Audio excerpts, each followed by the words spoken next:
All right, welcome everybody to this special episode of the Nature Journal Show. I'm so excited to be here with Michael, Mirabelle, and Claire.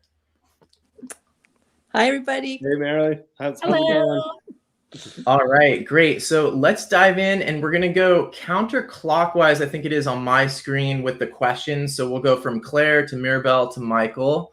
And let's just start hearing a little bit about the coldest weather you have nature journaled in, and maybe while you're describing that, share some pages and I will spotlight you. So starting with Claire, tell us about the coldest you've nature journaled in and show us some of your nature journal pages.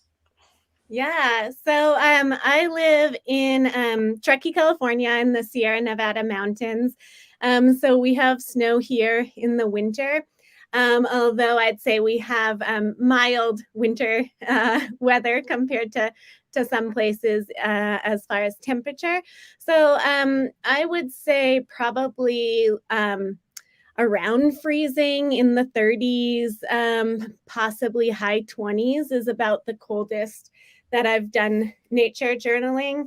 So I have, wow. where am I going?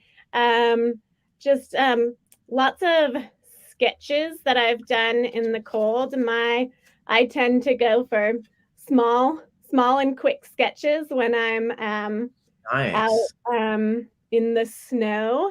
And a lot of these sketches are while I'm also doing other activities. Oh.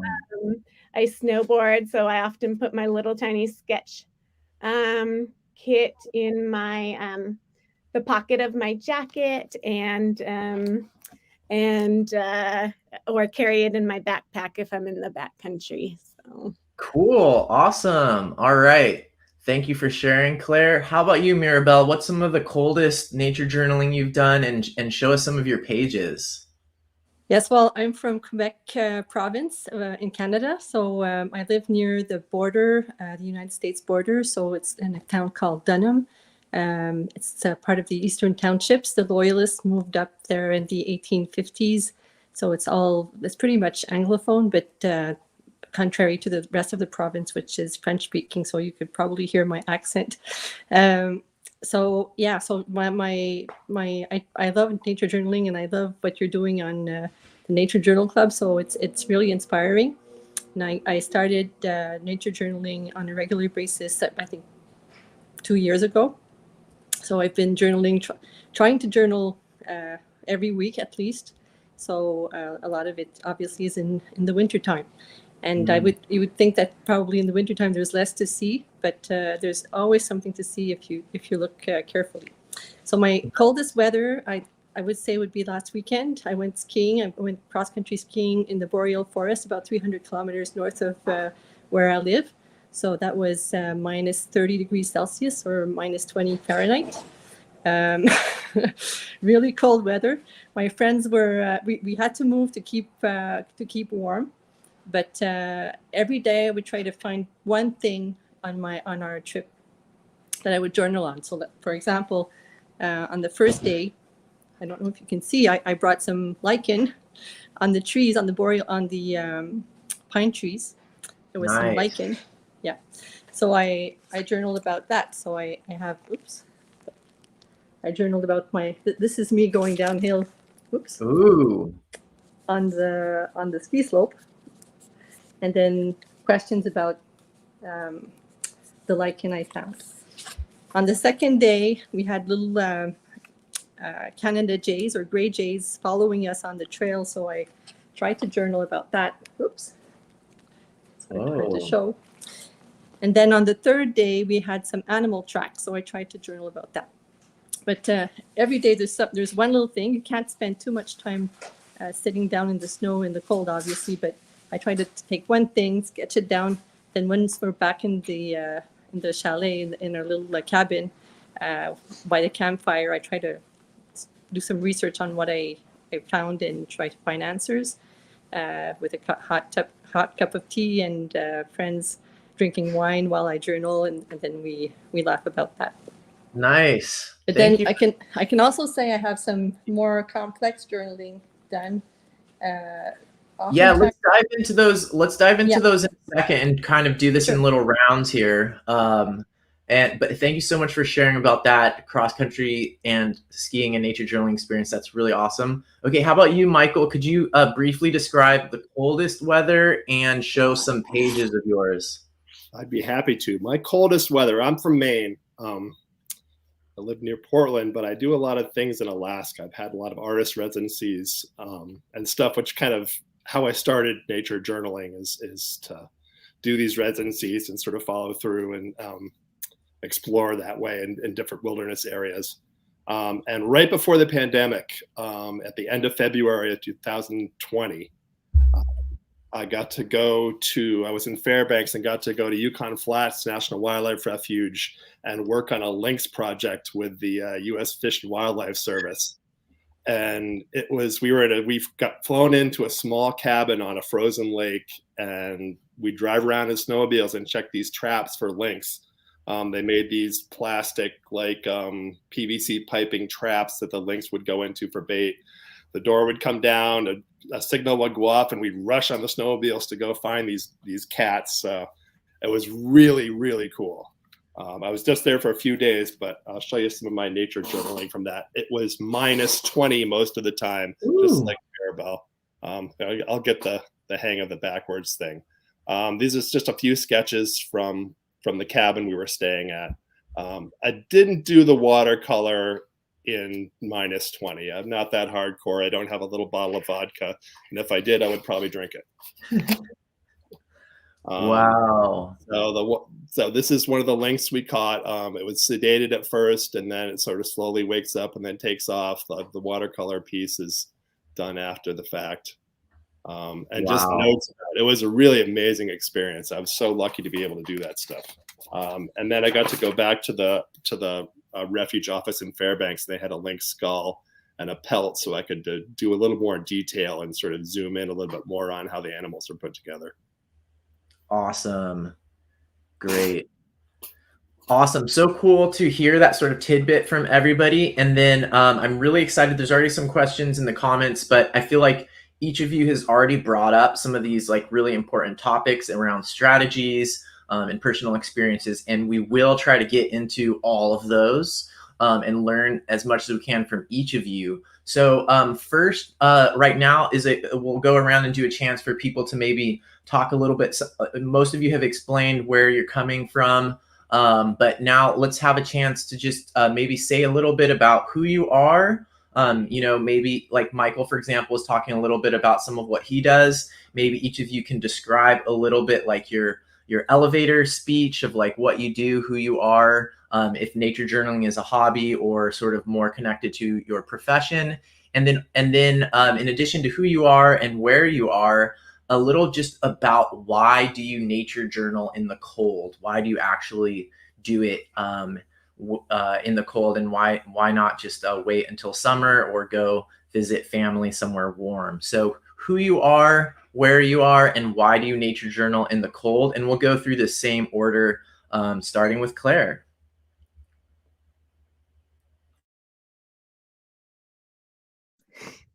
For me, nature journaling is a hobby for me. In the winter, I work as a snowboard coach at one of the ski resorts. So I spend a lot of time outdoors anyway. So I guess that helps me become a little more adept to being outdoors. Like for work, I have to be outside, whether it's raining, whether it's snowing, whether it's cold. So that certainly helps with having comfortable gear for that, and being pretty learning over the years a lot of tricks for staying warm. And so yeah, I just journal and sketch as a hobby, and I choose to do it outside because I spend so much time outside in the winter. I did get into more sketching outdoors in the summer, and started doing that. Put together a little sketch kit that I carried with me on all my hikes and that sort of thing. And then I did a 100-day challenge where I had to make art outside for 100 days. So that really forced me to start getting outside and doing it despite the weather. And so I have been trying to make it a habit of sketching outside ever since then. And yeah, so I do, I have been getting into backcountry snowboarding on my days off as well. So I kind of like that translation. Like I do a lot of hiking and sketching in the summer, so have been enjoying getting to take my sketch kit out and, you know, skin up somewhere, kind of ski essentially up, and then kind of sit at the top, do a really, really quick sketch. I feel like usually my partners don't want to wait all that long for me to sketch. So really make it pretty quick, and then snowboard down, which has been really amazing and fun. So just kind of as a, you know, I love sketching. I love being outside. So I kind of like the challenge of doing it in the winter. Cool. Thanks for sharing. That's so neat that you combine it with snowboarding. I think sometimes it's hard to combine nature journaling with fast moving other hobbies. I've tried like Yeah. when people are fishing or I'm fishing, but snowboarding is even on a whole nother level. So I think that is really cool. And I look forward to seeing more sort of combinations like that in the future. How about you, Mirabelle? Where are you? Who are you? And why do you nature journal? Why do you choose to nature journal in the cold? Well, I'm a medical doctor, infectious diseases specialist, microbiologist, medical microbiologist. And I guess I had started to do some scientific illustration, botanical illustration a few years ago. I was into that. And then I came into Jack Law's. I came upon Jack Law's books and the Nature Journal website and your videos also, and I just got into it. And I think one of my greatest realizations was that I was so ignorant about nature. In those specialized fields, sometimes we lose track of all the rest. And I felt frustrated as I started nature journaling. To find myself so ignorant about different aspects of nature. So I found it really important for me to reconnect with different aspects, like bird identification, anything around me, how the moon goes in the sky, or I found that really interesting to look and study those subjects. And doing it on a regular basis, I feel more connected. And as I feel more connected, I feel more I've become an activist. I find I'm really transitioning into putting action into what I feel when I see things that are degrading or becoming less healthy in terms of the environment around me. So yeah, so it's been like a regular practice. It's kind of a mindful nature practice that I'm into, and doing it every week. So rain or shine, snow or heat, and trying to keep up with it. Actually, I miss it when I'm not doing it. So it's a kind of an exercise to keep the connection and be mindful about my surroundings and learn also a lot about what's around me. Awesome. Thank you so much for sharing that. So it sounds like it's a meditative practice, but also to help you with accelerate your learning. I definitely resonate with both of those. Great. Thanks for sharing. How about you, Michael? Who are you in terms of like, what do you do? And then why do you choose to nature journal in these challenging conditions? Well, I'm a working artist, specialize in wildlife, and like a lot of working artists, I know I cobble that together, doing illustration. I have a T-shirt business, doing natural history related T-shirt designs.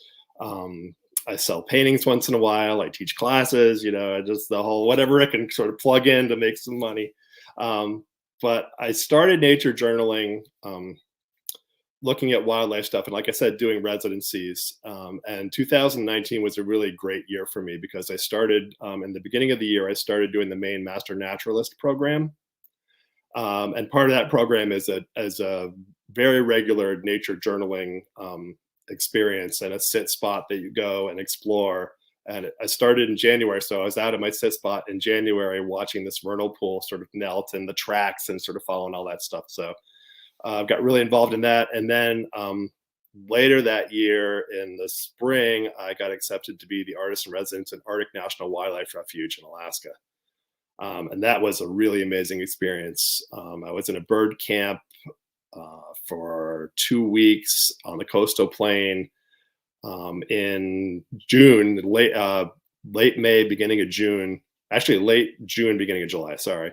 And it snowed on the summer solstice and stuff. It was all kinds of crazy weather. And it was definitely, I had to have the full gear to be able to do what I do. And nature journaling for me, it started out sort of being a way to sort of think about paintings I wanted to do and to sort of explore ideas. And after the naturalist class, it became more of a real exploration of what's going on around me and watching animal behavior and taking notes on stuff. And sort of just as an exploration. Cool. Thanks for sharing, Michael. I think I'm going to have to ask you about if you could say a little more about residencies. Maybe we could talk about that later, because that sounds like something could be useful information for a lot of people. Okay, let's jump into this, because I think a lot of people might be sort of new or have sort of technical questions. Maybe we could all start with, or I don't have any recommendations per se, because I don't get a nature journal in the cold that much, but maybe starting with what would be your top recommendation for beginners? Not necessarily someone who's never been out in the cold before, but maybe just sort of maybe some of these people who live somewhere cold but have never nature journaled out in the cold. Maybe they sort of are more like a 3-season nature journaler. What would be your top recommendation for beginners? And let's reverse order now. So Michael, you won't have as much time to think about it, but we'll just mix things up a little bit. It's all good. So my top recommendation would be what your mother said every time you walked out the door when it's cold: dress in layers. Layer up, man. As much as you can. Have a really good pair of gloves. I have a little show and tell I can do quickly. I have various layers of fingerless gloves that I use. These have been well worn. But these are my it's beginning of winter, it's not too bad, it's not going to be too cold out. And these are it's pretty darn cold out. They've got the little cap, I can keep my thing out, but I still have the working thumb and hand thing. And these are what the heck am I doing out here? Why am I actually nature journaling? It's too friggin' cold. But layering up is the key, and working fast. And I don't mess around with a lot of color outside when it's really cold. I'm just doing graphite or charcoal or light, quick sketches, and then bringing stuff in and kind of working out the details when I get back in the studio. All right, great recommendations there. How about you, Mirabelle? What would be your top recommendation for a beginner? Focus on one little thing, because you don't have much time, and you don't want to make a big fresco of all the winter wonderland. I like to be outside and be in the moment. I don't need to draw all the time. I like to be active, so I like to focus on one little thing. Like, for example, I was talking about one lichen or one bird or one new thing every day. That can be drawn quickly and reflected upon quickly while I'm doing another activity, while I'm enjoying the outdoors. Great answer. Great recommendation. I feel like that can apply to a lot of nature journaling situations. So that's a great one. How about you, Claire? What's your recommendation for beginners? Yeah, I feel like be open to loose and sloppy. Like, I think that is 100% how I work in the cold. And that, because I think if you get caught up in the details, you just sometimes get too cold. So I think just like getting the impression of the place rather than the details is what I tend to to go for in the winter. And then I'll show my gloves as well. I like Michael's suggestion of all the layers. That is definitely how I approach it too. I always wear a hat in the winter. I feel like if my head and my hands and my feet are warm-ish, I'm going to stay warmer. I have these really thin glove liners that I really like. It's just a very thin synthetic material. It's funny, I actually have another pair that has holes in my right finger and thumb, which has developed naturally, but it tends to be very handy.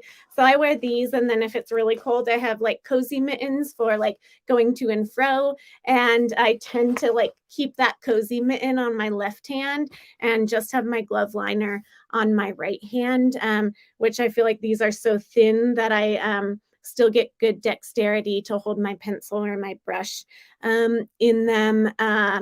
But they do just keep my hands that little bit warmer. Great. Wow, these are awesome. I'm already learning some good tricks. I'm going to check over here on the live chat and just give some love over here to the people that are tuning in. I see Eve is here. Susan B is here. Jackson's here. Linda's here. Annetta Nature Sketches is here. James Coleman, a whole bunch of people. And it looks like there's 24 people watching on YouTube. Go ahead and give this a thumbs up if you're enjoying or you're learning something. I'm sure there's some people watching on the Nature Journal Club Facebook page and maybe even on LinkedIn, but I can't tell from what we see here. Let's field a couple questions from the audience. People are asking a lot about the temperature and the equipment. Someone's asking, do watercolors freeze? And another person is asking, can you put warm water into your water brush? And then the other one is those are the main ones for right now. So maybe we could go. Oh, and people are asking about glove brands. So maybe everybody, let's go back through starting with Claire and mention just briefly about, because I think we'll dive into this more later, but water for watercolor. And then glove brands. So starting with Claire. Yeah. So my little glove liners are the brand is Burton, and they're the touchscreen liners. So those are, I love them because they're so light and thin, and then they fit great under a bigger mitten. These are Dakine mittens, again, another ski and snowboard brand, but they are pretty cozy and waterproof. It's what I have for skiing or for snowboarding. So that's what I use. But those Burton touchscreen glove liners are my favorite and my go-to. And then, yes, watercolor does freeze. You can put vodka in your little travel brush. And I have lots of pseudo-frozen watercolors. They tend to, I'm not sure you can really see on the screen, but they tend to get little like blotches, like that one right there is from the watercolor freezing. And then sometimes snow like blows onto the painting too if it's a bit windy. For me, I don't mind too much. I don't care. Like I feel like I'm out here sketching to be outside and to be sketching, not to make a masterpiece. So the watercolors do freeze. The bristles of the water brush actually like freezes and gets kind of slushy if it's really cold, which can be more of a problem. And with that, I try and just use something to like wipe that slush off. And then, yeah, vodka is a solution that you can use as well to help with that. Awesome. Thank you. Okay, so I think there might be some people under 21 in the audience. So ask your parents to buy you vodka so you can use it for nature journaling. Thank you for those tips. And then Mirabelle, how about you for the gloves? What gloves do you use? And what about, how do you approach watercolor? Have you tried it? Have you tried alcohol? Please share. For gloves, I couldn't tell you the brands because I have a big plastic bin full of gloves and mittens, and probably there's a lot of hand-me-downs in those. I usually have little like woolen gloves, very cheap ones. I think I bought them at the dollar store, very thin, and I put them like Claire under my bigger mittens. I don't usually color outside when it's very cold. I don't think I prefer being in the moment and enjoying being outside and moving than sitting for a long time. So I just, when I'm outside, what I like to focus on are the shape, the general shape, the general feeling of what I see. I just try to quick sketch it, but the rest is done inside and by the campfire. That's my liking. Great, thank you, and we'll touch on that. I think that is a really good strategy for people to know about. So we're gonna talk about that approach, sort of making observations and then coming back. So thanks for giving a preview of that. Michael, how about you in terms of freezing watercolor and alcohol and glove options? Well, I haven't messed with alcohol in my kit too much in my brushes, so I can't really speak to that. I've done a little bit of watercolor when it's around freezing or maybe a little bit below, and usually keep my water brushes in a pocket or somewhere close to my body so they're not freezing up too bad. But if it gets too cold, it's just like I'm not gonna fight that. But my gloves, I love these. These are outdoor research gloves. I don't know if you can see the logo. I just hit it.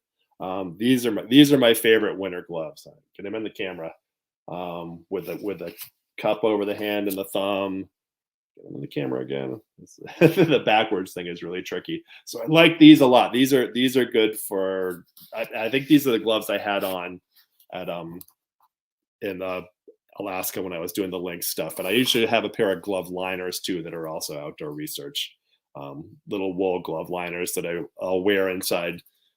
Just to keep in an extra layer of warmth. Great, cool. Okay, nice jumping in. It seems like people are really interested in the technical stuff. Let's now go into maybe how you got started and if there's people that have inspired you or you've learned from other people in getting into all of this. And we'll go Michael and then around that way. So how I got started nature journaling or doing stuff outside? How you got started doing wildlife art or nature journaling in the cold, and who you've learned, like if you've learned from anybody or watched anyone's videos on how to do art and or nature journaling in the cold. Okay, so I started doing wildlife art as a kid. My parents brought me. I grew up outside of New York City, and we went to the Bronx Zoo and the American Museum of Natural History, and I was just enamored with animals, and I kind of held on to that my whole life. And I just forgot the second part of the question. Any people, any sort of influences? There's a couple nature journalers who are very active on the Nature Journal Club Facebook page that really inspire me. Barry Van Dusen is one, and Jean McKay is another. And Jean McKay just did a great page of ice, just different forms of ice and stuff, and it's just magnificent. She's an incredible designer of page layouts, and yeah, it was really inspiring to see, a whole page of different kinds of ice all put together. Cool. Yeah, I think someone when I was trying to find people for this panel, someone mentioned her, and then I lost the thread and didn't follow up with it. Okay, cool. Thanks for sharing that, Michael. How about you, Mirabelle? How did you get started? I think you sort of gave us a little tidbit of how you got started, but maybe you could describe a little bit more the story of how you got started and if you've had any teachers or inspirations. Yeah, well, the first I was receiving a magazine called Nature Sauvage. It's a magazine in Quebec about nature, and they had a contest to be a journalist, to be a reporter for something in wildlife, and the prize was a trip to northern Quebec, like with the Inuit. So I participated in that contest. I went there and was in Hudson's Bay, really in northern Quebec. I was with the southernmost village of with the Inuit. I was living with an Inuit host for a week, and I was walking around in the tundra and seeing a lot of lichens. So I got interested in lichens, and I got to see. There was a book called The Lichens of North America by Erwin Brodo that I ordered on the internet, and was interested in Erwin Brodo. So he was giving a course at the Maine at I think it's what's it called? I'll try to find it and give you the name of the place, but it's a place where they have natural history weeks on different subjects every year. So I took a week on lichens, and then while I was there was a course on a botanical illustration by Wendy Hollander. So I became one of her students, and I followed her courses and went to her place in New York to study plant illustration. So that's before I discovered the Nature Journal Club. But that's what got me interested in drawing plants in the first place. And then one thing led to another. I discovered this club, and I've been really inspired by a lot of people in the club. So Jean McKay is one, Kim McNett, and so many others. So there's a lot that many people inspire me by their art, but a lot of them inspire me also by their heart and their. I think Ivia is there. I love what she does. So it's not only art, but it's also having nature at heart, and observing and being there for the community also, and encouraging ourselves to be more aware of what's around us. So that's what inspires me a lot. Cool, thank you. Wow, it's so neat to hear sort of these different ways that people got there. How about you, Claire? How did you get started? I think that was the question. How did you get started with nature journaling or painting outside? And then have there been people who influenced you, or you learned about like nature journaling outside or nature journaling in the cold, who have been those people? Yeah.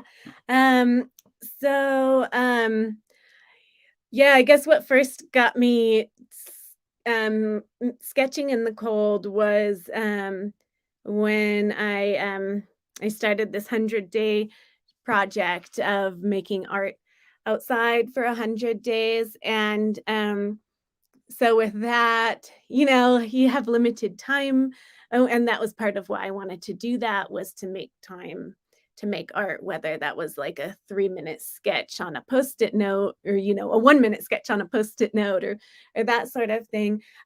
But so to do that, if I was at the ski resort for the day, snowboarding, I put my little sketchbook in my pocket and would do a pen drawing or a quick sketch on the chairlift or that sort of thing. So that kind of was a good way of kind of getting me into doing doing art in the cold.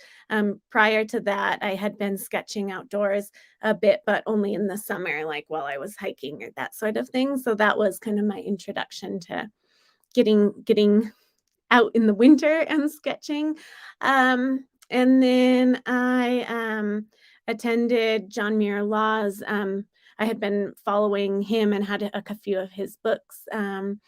And so he's someone who has really inspired me over the years. And I attended his nature journaling conference, which was really inspiring to just see the amazing works of art people were doing in their notebooks and that sort of thing, and meet a lot of inspiring artists. And then there's kind of some artists I follow on Instagram, and one that comes to mind is Nikki Frumpkin, who's Drawn to High Places on Instagram. But she does these just amazing, like large scale, I'd say like 20 by 30 or so watercolor paintings outside in the snowy mountains in Washington. And, she posts pictures, and she's got her big puffy gloves on and her puffy jacket and all the things. And I think that really inspired me to, get a bit braver, getting out there a bit more and that sort of thing. And then I also took a California naturalist course, which was really like interesting and inspiring, and like getting and using the art as a way to like learn more about the world around me and document that. Cool, thank you. I feel like this show is practically turning into sort of a show about like interdisciplinary aspects of nature journaling, or how these different things that we've studied, or we've sort of expanded our relationship to nature, our relationship to creativity, and where we live through like the study of these different practices. So really cool to hear about that from all of you.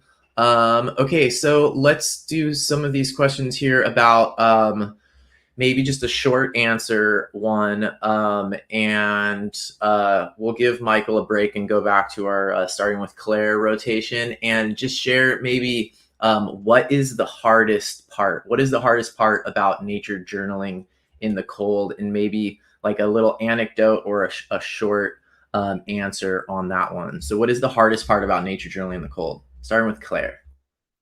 Getting out and doing it.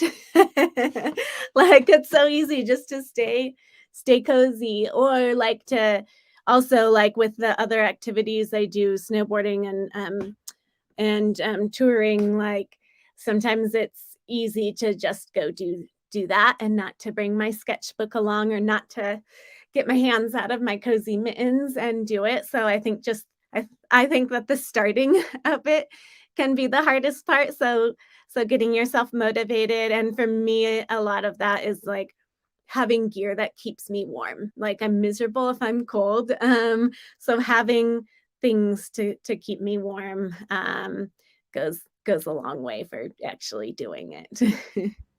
All right, so getting started can be the hardest part. I've had that experience even if I'm nature journaling in warm weather and it's like sunny outside. So that's always a tough one. How about you, Mirabelle? What's the hardest part for you? It's finding the time, I think, because when it's winter time here, the sun comes down at 5 o'clock, 4:45 p.m. So on working days and with all the routine of everyday life, it's hard to. Oftentimes, it's in the evening that I find in the summertime that's easiest for me to take the time to journal, and in the winter it's so dark that there's no. There's a little time frame on weekends where I have time to journal with outside being in daylight. But during the week when I work, there's very little time. Got it. Yeah. So making time, another classic challenge for people even not in cold places. How about you, Michael? What's the hardest part for you? Well, Clara and Mirabelle made some really good points, but for me, other than breaking the momentum of not doing it, it's like wind. Man, if there's like biting wind and you're trying, your pages flapping around and it's blowing down your neck, and so that's kind of the blocker for me. Great. That kind of gets it. Okay. All right. What about the best part? What is the best part? Starting with Claire.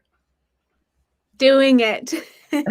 Yeah, like I think I mean, like you mentioned fast-paced activities. I think my winters are much more fast-paced than my summers, because I'm generally very busy with my jobs.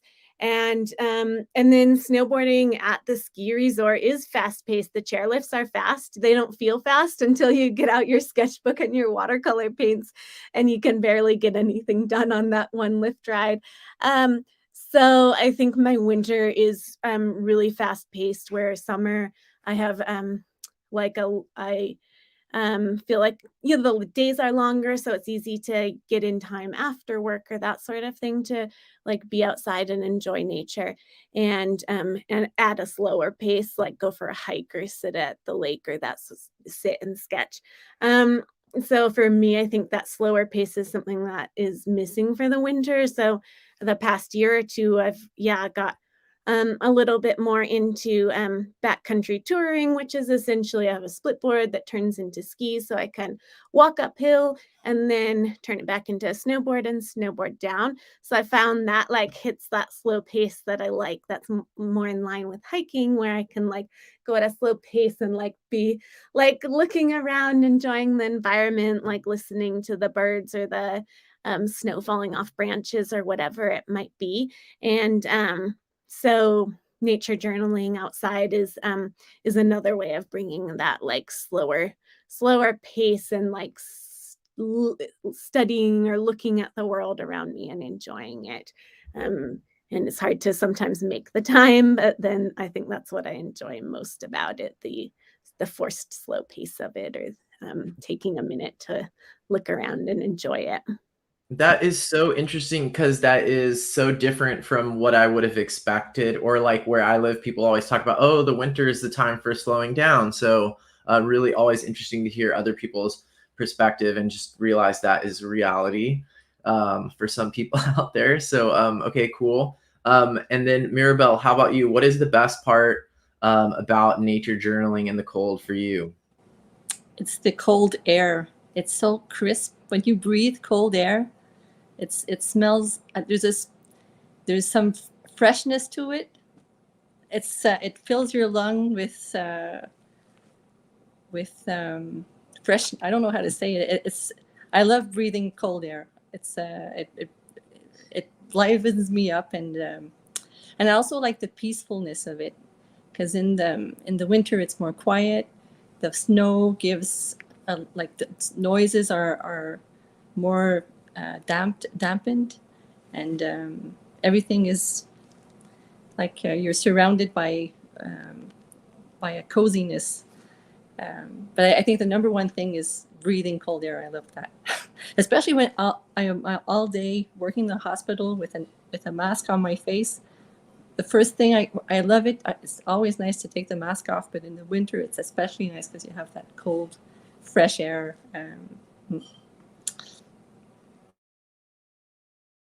Great, cool answer. Yeah, I think there is a quality to coldness in winter that sometimes it's hard for people to appreciate unless they're out in it. So great answers there.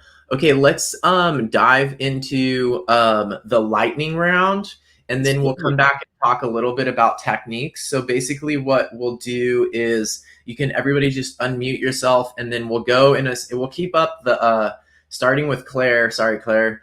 And then if it gets really unfair, then we'll switch it up. But just don't overthink the questions. They're meant to be just sort of fun, and we'll start with some of these like yes or no ones. And then afterwards, there's some more like creative ones where we can have longer answers. So starting with Claire, and then Claire will answer it, then Mirabelle will answer it, and then Michael, same question. So is coffee an essential? Oh wait, I need to put this on. I have a little banner for the lightning round. Okay, everyone make your best lightning sound. All right, trick question. Just kidding. All right, is coffee an essential art supply? Starting with Claire. Yes, pre art making. Mirabelle? I love some herbal tea by the fire. Okay, so that's a no then. Michael, is coffee an essential art supply? I'm a chai latte guy. I don't drink coffee. Okay. All right, so the next few, let's try to do them a little bit faster and just yes or no. Or actually, this one's not quite yes or no. Organized or messy? Starting with Claire. Messy. Both. Okay. Nature journaling alone or with other people? Alone. Does your family understand your art? Yes. Yeah, they're supportive. Yeah, I have my 9-year-old follows me around, and he tries to imitate a bit. Yes. Nice. Michael? They make fun of me, but they support it. Okay, great. Next yes or no question. Are you a perfectionist? recovering perfectionist. No. No. Okay. Plants or animals? For drawing or Yeah. cuddling? For drawing. A very Plant. cuddly plant. Plants, animals. Okay. Ink or graphite? Ink. Graphite. Okay. Big picture or micro? Micro. Big for me. Somewhere in between for me. All right. Fast or slow? Fast. Yeah. Mostly fast. Fast. A little slow thrown in there. Okay. Show me the face that you make when someone walks up to you and says, "You are talented. I could never do that."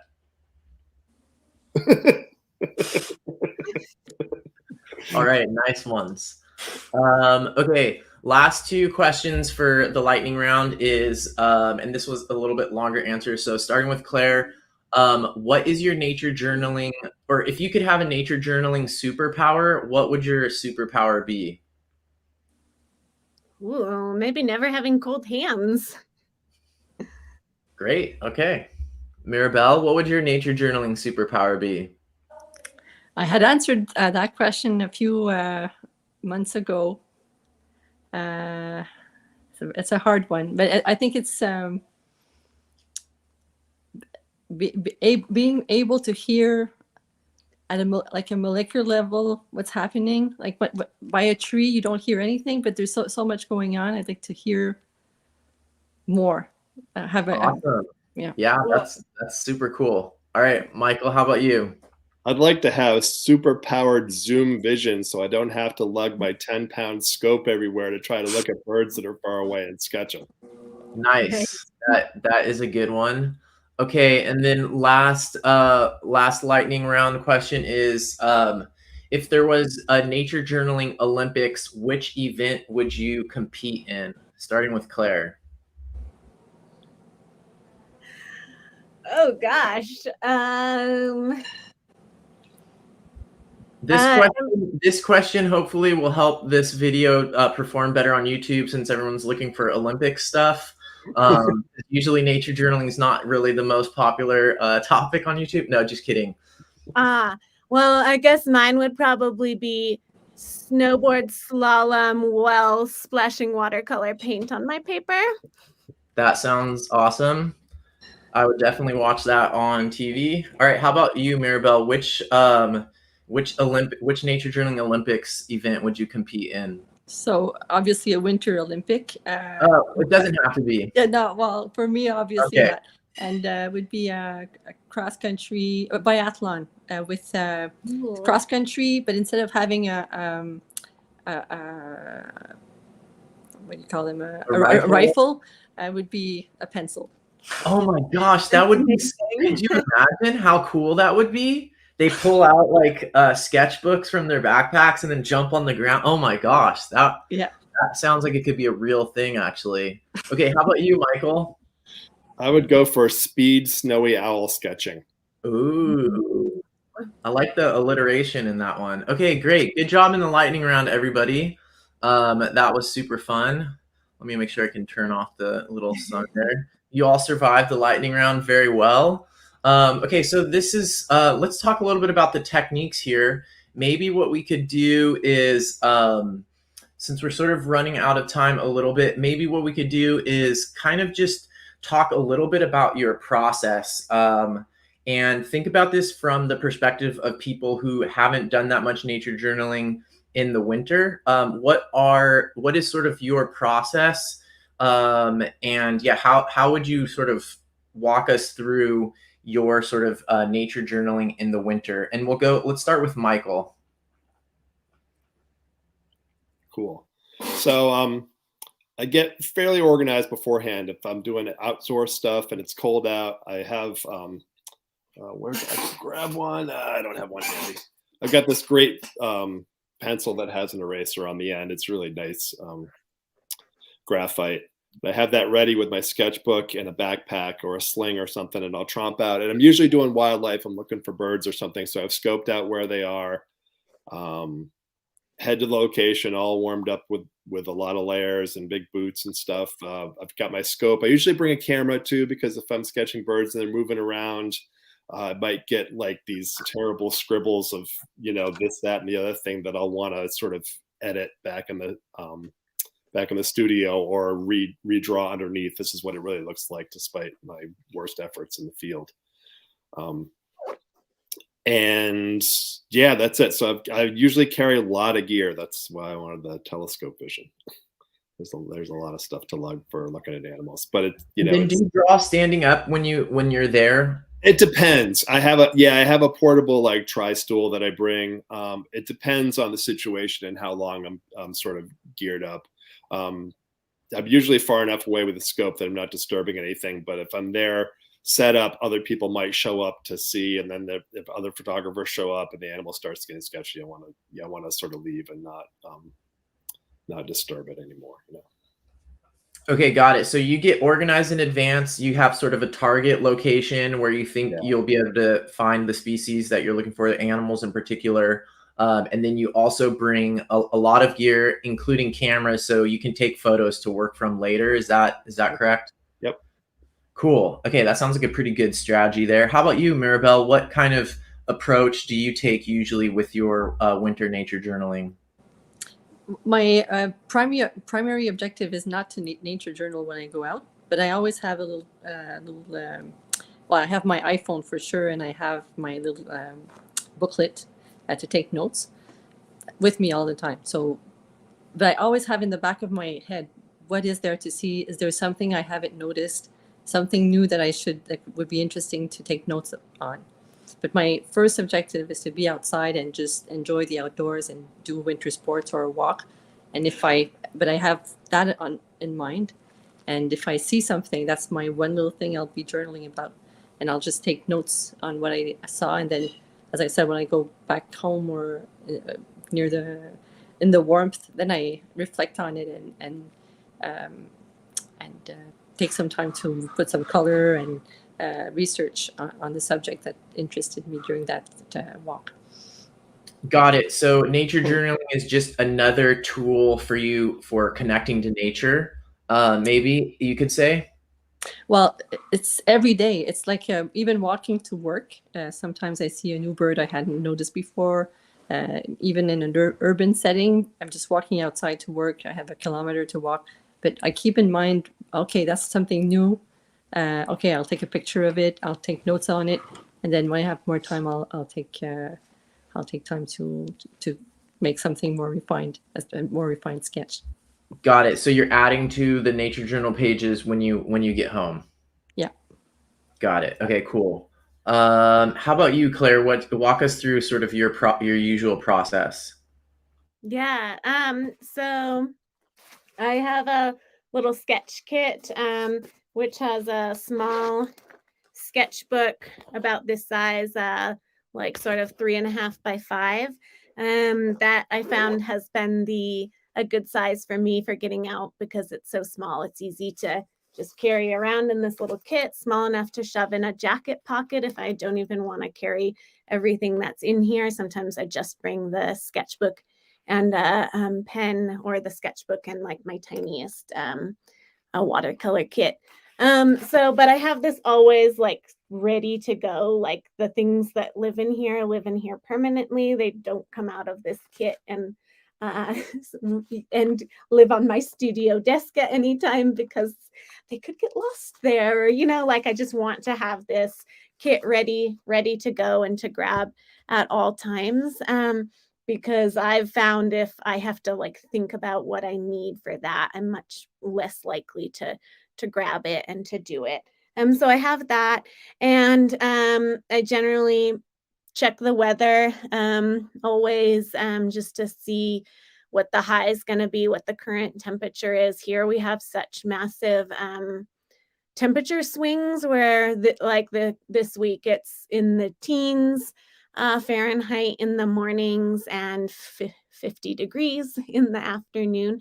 So I like to kind of have a good idea of what the weather is doing, if it's going to be windy, that sort of thing. So check that. If I'm traveling in the backcountry, splitboarding, I check the avalanche forecast. In general, for splitboarding, keep an eye on that. Disclaimer, if you're traveling in avalanche terrain, you should have knowledge, and there are great classes put on by ARI, the Avalanche Research and Education Institute. But that is something to be aware of. You generally have to travel away from your car, so I think most people aren't going to accidentally end up in avalanche terrain, but it is something to be aware of if you're traveling. So when backcountry touring, I have a backpack that is just all my stuff permanently lives in it, and that's the only use for that backpack. And that has my beacon, which is a safety device for avalanche rescue, probe and shovel. And then I just make sure I have all appropriate snacks, water, phone battery backup, layers, and that sort of thing. As well, if I'm going backcountry touring, if it's just like walking 15 minutes out from my car or on the chairlift, then I grab this and my appropriate weather layers for the day. Great. I hope people are taking notes, because there's in all of these shares, there's a lot of great pro tips, like about having a pack that's all ready to go, or getting your stuff organized in advance, that Michael also mentioned. So there's a lot of really, really useful tips that are coming out of this. So hopefully everybody has their nature journal or something at home that they're taking notes on. And I can't believe how fast the time goes by whenever it's a panel like this. So we're coming into sort of our last questions here. And I'm trying to decide which of these ones, because I'm throwing out questions all over the place to kind of keep it from being too frenetic of a pace. So I think what I want to go into here is sort of this question that I like to ask at the end about what do you think the future of nature journaling is? So let's start with Michael and then move around that way. Michael, what do you think the future of nature journaling is? I think for me, the future of nature journaling is recording this moment in time in nature, the species diversity, things that are happening, phenology and stuff like that. So further on down the road, we'll have some sort of record of what was going on here. I feel like, I know the last panel thing I watched had a nice conversation about this, that they were sort of at a tipping point in a lot of things. So I think it's important to record this event, these next few years, and hopefully we'll make some good decisions. Arctic Refuge being one of them. There's impending drilling going to be happening there, and other things to do with global warming. So that's my hope anyway. So more people sort of fall in love with nature by working at nature journaling and recording things that are happening around them on a regular basis. Great. Thanks for that answer. And then for everyone who's watching this and commenting in the live chat or watching this on Facebook, go ahead and post in the comments what your answer is to this question while we listen to Mirabelle's answer. So for you, Mirabelle, what do you think the future of nature journaling is? Well, it's already started, but I think it's a movement in schools, having children learn the skills really early on. I think Jack is doing a great job bringing that out with the different videos. But I see it, I've tried to include it in my son's curriculum. Last year we did a few sessions of nature journaling with his class. His teacher was open enough to include it in the curriculum. And I hope that it'll become like a generalized activity that everyone can do. But like Michael said, that including some citizen science, being witness of what's happening now, and hopefully changing the course by becoming more aware of how nature is changing. Great. Thanks for that answer. Thanks for sharing. How about you, Claire? How do you see the future of nature journaling? Yeah, I think Michael and Mirabelle both summed that up really well. And I think, like, kind of in line with what both of them have said, I think it's an incredible way of getting people to pay attention to the world around us, and getting kids or adults, getting people to care. I think when we like slow down and study things or look at things or enjoy them, we then naturally care a lot more about them. So I think the idea of I love the idea of getting kids outdoors rather than staring at screens and that sort of thing. And I think it's a great way for kids to get more in touch with nature and learn to care about it as well. And so yeah, I think that's an important part of the future for us.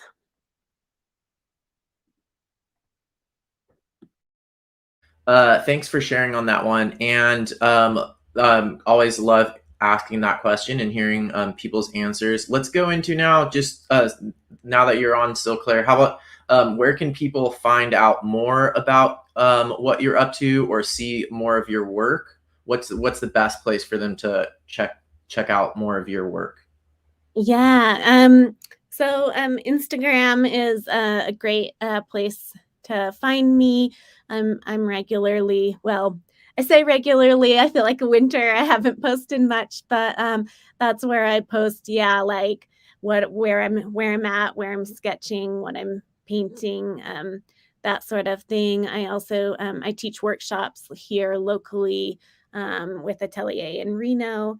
And then so on Instagram, sorry, I'm I wild just and oh, oh perfect. Oh, okay, yep. Wild and Wistful Studio, right? Yep. Okay, And then my website's the same, wildandwistfulstudio.com. excellent. Okay, so yeah, definitely check out Clara's stuff, and you can see you post the stuff when you're, painting in the snow and everything on there too, right? Yeah, you can see all my layers, what I'm wearing. Okay, great. All right, what about you, Mirabelle? Do you have anything that you want to share, or places where people can learn a bit more about you, or? Well, I'm not a very good a person on on social media. I have another name, which is Fred Boost, like FB, Facebook Fred Boost. So if you go on the Nature Journal Club, you can find what I posted under that name. Okay, is it okay to type that into the chat here? It's okay, right? That's great. Okay. Fred Boust. It's just an invented name that came up when I was setting up my account, and I never changed it years ago. Your work, you post a lot of your work on the Nature Journal Club, right? Pretty much a bit less than the last months, because as I said, I merged into less of a drawer and more of an activist. So I got involved in different projects locally.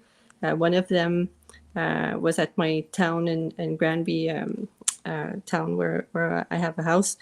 I participated in an environmental budget, like community budget, and it was my project was selected. So we're working on creating a urban forest,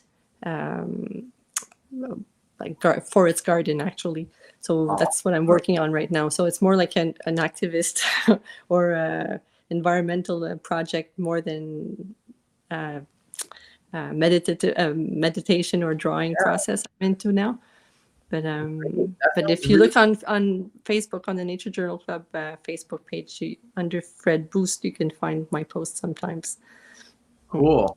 Thanks for sharing, and thanks for doing that project with the urban forest. I know Ivea does some nature journaling around her restoration work, restoration ecology stuff. So it can sometimes be a cool combination. I think we did a whole episode about combining nature journaling with restoration work. Cool. Thanks for sharing, Mirabelle. And then how about you, Michael? So I'm fairly active on Instagram under mboardmanart.com. Post a lot of my field sketches and nature journal pages. My art website is mboardman.com. My Instagram's mboardmanart. And then I've got my Coyote Graphics wildlife t-shirt page, which is coyotes.com, COYOTEES. Okay, that's COYOTEES. You got it. That's it. Okay. Cool. Well, thank you all so much for sharing. I feel like now I need to make a pilgrimage to somewhere cold just so that I can practice some of these skills. I've always thought it'd be really fun to try to draw some I love tracks, and I've rarely been able to do much tracking in the snow, but the times that I have, it's been amazing. I would love to try to like do watercolor with vodka or whatever as well. Ooh, look at that. That's what I'm talking about right there. Okay, so maybe in the future, instead of just interviewing other people, I'll do a regular episode of the Nature Journal show where you can see me freezing my fingers. But thank you all for sharing your experience on tonight's show. And I look forward to seeing more of your cold weather nature journaling work in the future. Right on. Thanks for having us, Marley. It was really fun. All right. Bye. Thanks everyone. Congratulations for your show. Great. Thank you. Yeah. Bye everyone. Thanks.